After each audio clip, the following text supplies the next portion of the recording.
Gandang araw guys, mga ka-TH.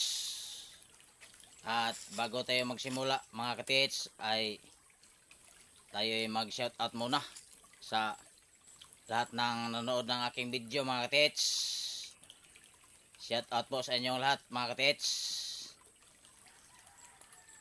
At sa mga beginner at veterano na ng mga treasure hunter, shoutout po sa inyo.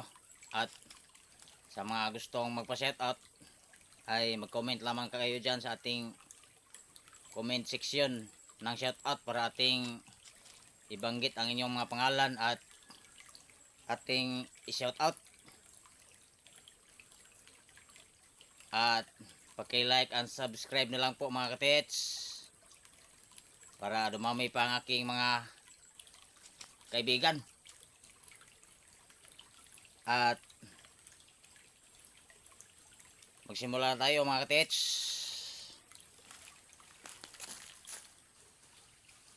Ito ang ating manual dowsing ILRAD mga katets, manual locator. Parehas itong dowsing ILRAD at parehas din itong upgraded.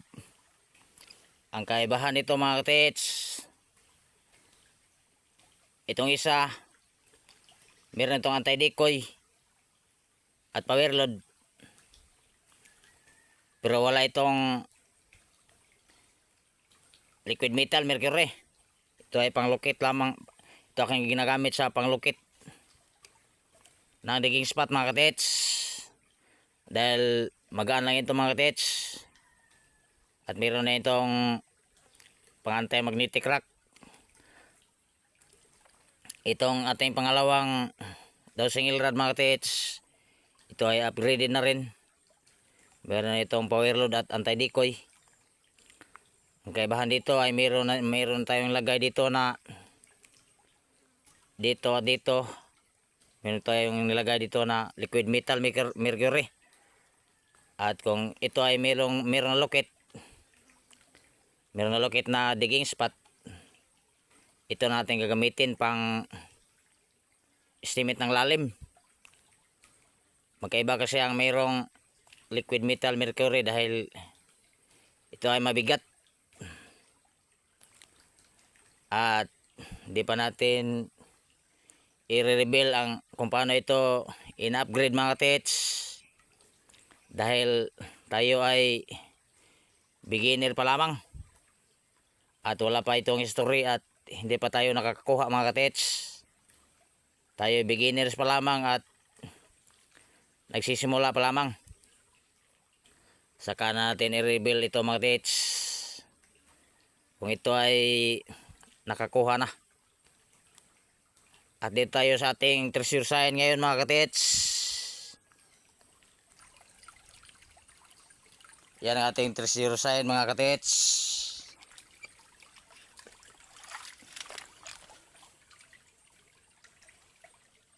Isang gawa sa chemical mga katets or chemicalized. Yan, makinis sa mga katets. Yan,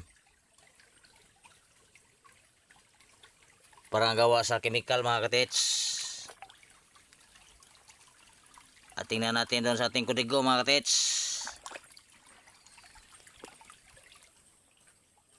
Yun ay river sign mga katets, river signs. Yan sa mga katets. Yung isa pag ganito, curving river 90-degree curve, at ang object ay nandito. At itong isa naman, curving river 90 degrees bend, nandito ang object. Yan ang ating treasure sign ngayon mga katets. Curving river 90 degrees bend. Tingnan natin ulit mga katets. Yan siya mga katets, river sign. Tingnan natin ulit. At ang digging spot mga katets, dito banda. Itong isa ay dito banda, curving river 90 degrees curve.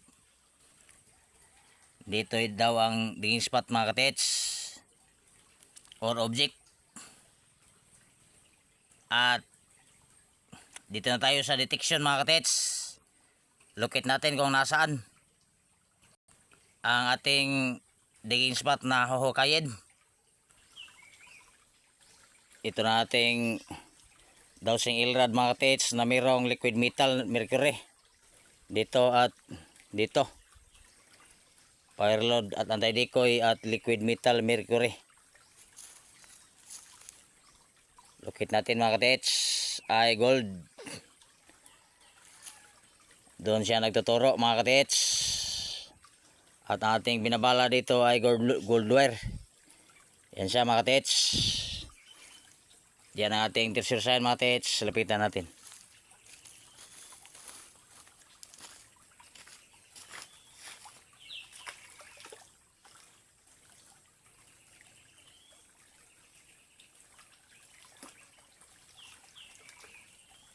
Doon siya nagtuturo mga katits.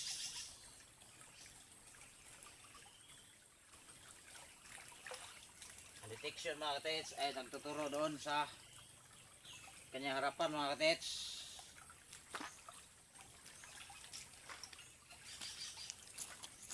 Tingnan natin doon sa ating isa pang dowsing ilrad mga katits.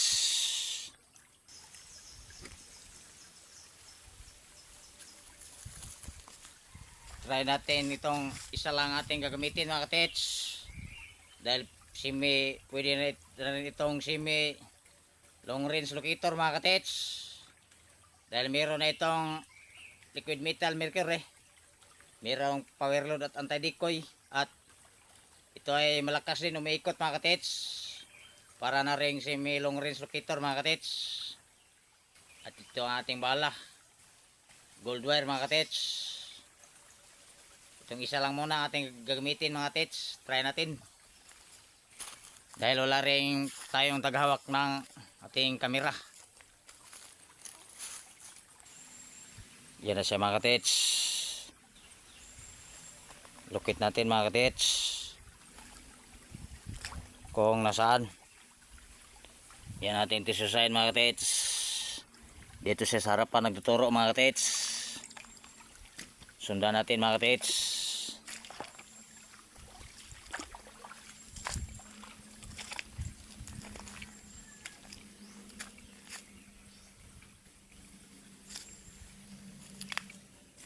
Dito siya umiikot mga katits.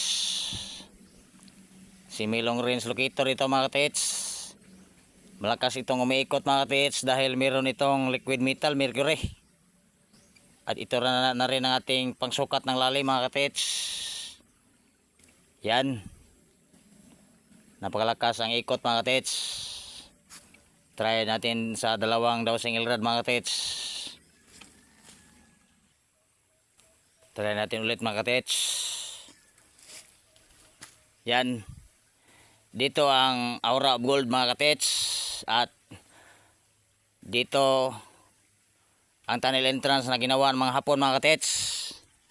At para malaman natin kung ito ba ay vertical type tunnel or ito ba ay L-type tunnel, ditik natin mga katits ay asfalto, simento, bomba at poison, alkitran. At sukatin din natin kung gaano siya kalalim mga katits.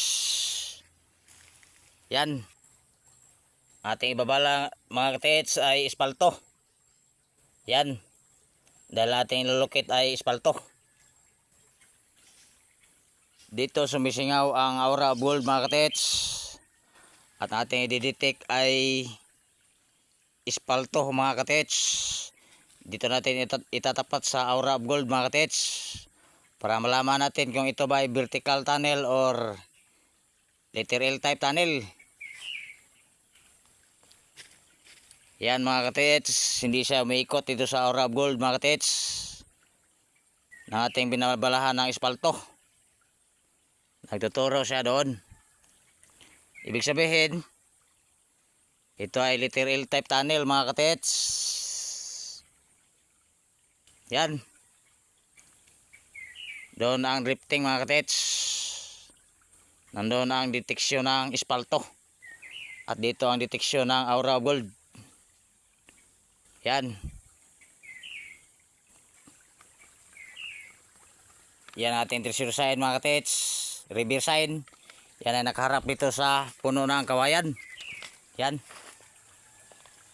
Kaharap dito sa puno ng kawayan at dyan ang detection mga katits. Dyan ating Corbin River mga katits. Sapa. Yan. Kurbada yan punta doon mga katits. 90 degrees bend. At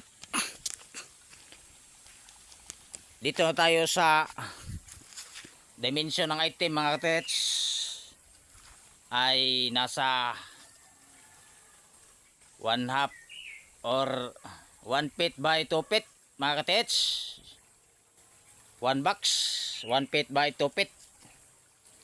At ito ay small treasure deposit mga katits, ating estimate.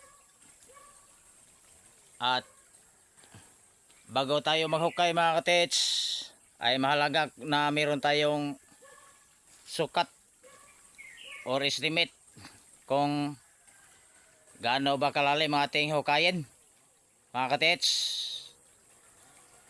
At base sa ating estimate mga katits, sa ating pagsukat ng lalim, base sa detection ng ating manual mga katits, kanyang lalim ay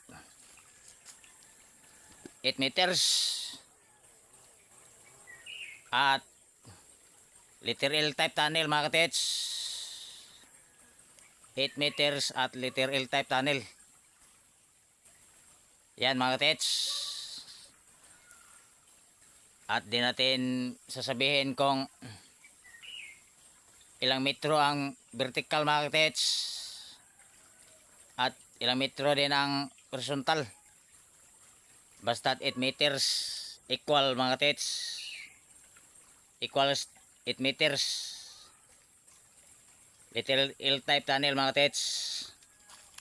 Sapagkat kung tayo ay isang treasure hunter ay marunong tayong magsukat sa dimension ng item at marunong tayong magsukat ng lalim mga katits.